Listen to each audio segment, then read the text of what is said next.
Papa Jean-Daniel et Maman Evelyne, nous sommes heureux de t'accueillir pour partager ces quelques instants et de réflexion sur la vie avec Jésus. Aujourd'hui, comme promis dans notre dernier entretien, où nous avons comparé ce petit vase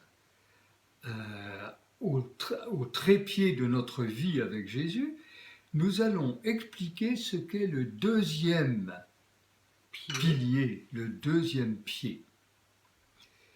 Après le premier, Dieu m'a voulu, nous passons au deuxième, Dieu m'a créé.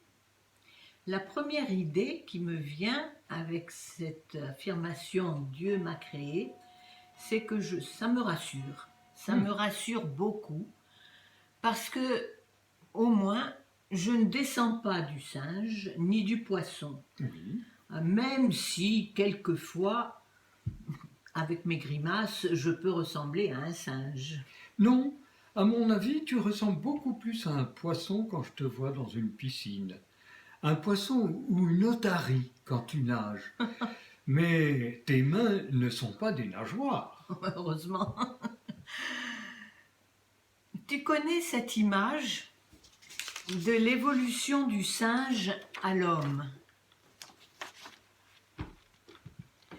Parti de la position courbée, le singe se serait redressé, puis transformé pour rester debout et utiliser des outils. Alors là, sur l'image, on voit une lance, un râteau, puis un marteau-piqueur et enfin un ordinateur. Mais si tu remarques bien, pour l'ordinateur, l'homme reprend la position du singe.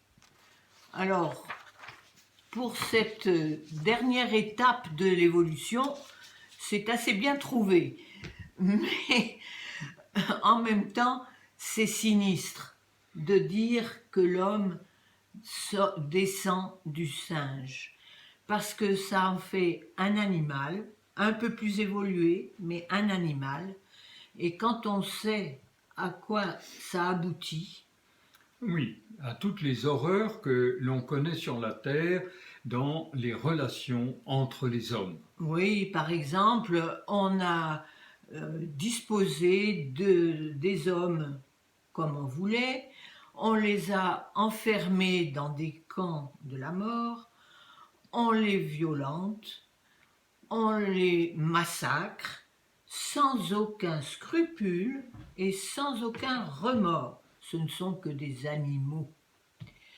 Alors vraiment, moi, je préfère croire ce que la Bible nous dit. Je suis créé par Dieu. Oui, alors il y a encore une autre croyance, vois-tu. Si ce n'est pas par une lente évolution que que le projet a abouti à ma création, certains pensent que c'est par hasard. Oh, ben alors là, ça serait un miracle encore plus extraordinaire. Quand je vois comment notre corps est complexe, je me dis que c'est pas possible que le hasard puisse créer un être aussi parfait en 9 mois et un être qui puisse penser, qui puisse parler, qui peut rêver, tout ça, et qui peut aimer. Surtout. Tout ça, c'est pas possible que le hasard assemble nos cellules de façon à être ce que nous sommes. Ça me paraît aussi très difficile.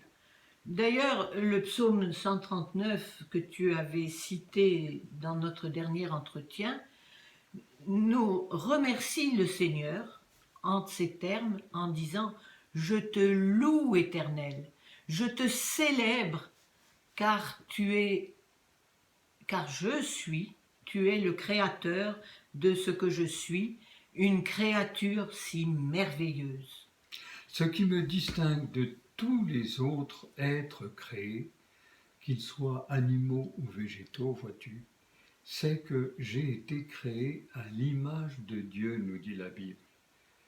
dans la Genèse au chapitre 1er et au verset 21, Mais 27. quel honneur et quelle responsabilité! Parce qu'une image, c'est une représentation de quelqu'un, ou bien c'est une représentation d'un paysage ou d'un objet, mais dans lequel on reconnaît le modèle. Comment l'être humain peut-il représenter un Dieu si grand et invisible?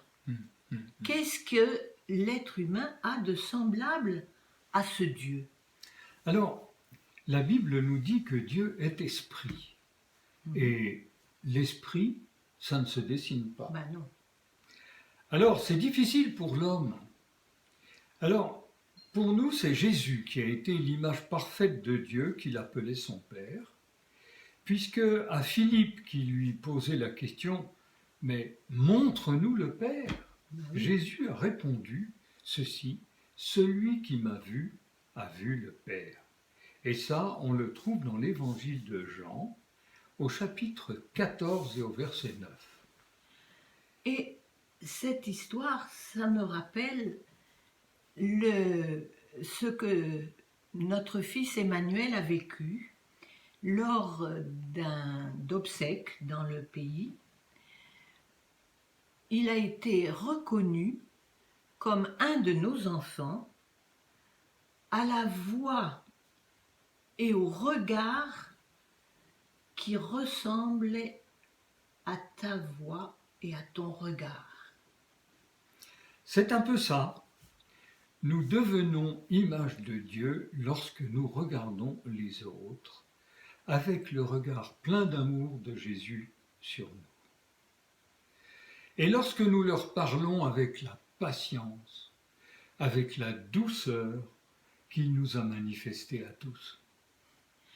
Plutôt que de croire descendre du singe, c'est quand même plus valorisant de se savoir voulu et créé par un Dieu d'amour. Absolument. Qui me considère comme son enfant et qui fait de nous des représentants de sa personne dans le monde. Qui nous appelle à cela. Oui. Dieu nous appelle à être représentants de sa personne. Représentant, pas substitut. Non, on ne pourra jamais... Et ça, c'est la grande tentation de l'homme, c'est de vouloir être Dieu. Et là, non, c'est simplement des images pour Dieu.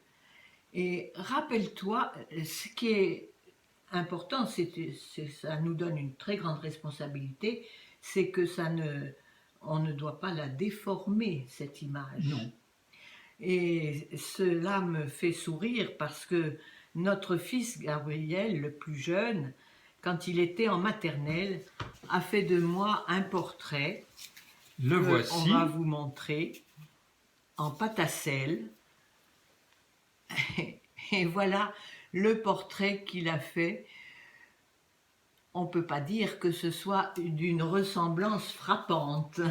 Mais c'était un joli geste pour la fête des mères. Mais voilà, un geste d'amour. C'était un geste d'amour. Et tout seul, sans Jésus, nous ne pouvons pas représenter Dieu et un Dieu d'amour. Alors, il nous donne son esprit pour que nous soyons transformés peu à peu à sa ressemblance et que nous soyons remplis d'amour pour ceux qui nous entourent, pour les autres, comme Dieu est rempli d'amour pour tout le monde. Alors là, je crois que nous abordons le troisième pied de notre trépied, c'est-à-dire de notre trépied qui illustre le support de notre vie, par Jésus.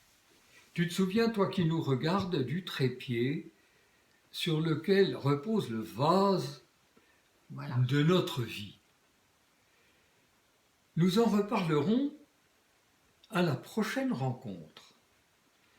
Donc, d'ici là, que Dieu te bénisse, Que Dieu te remplisse de paix.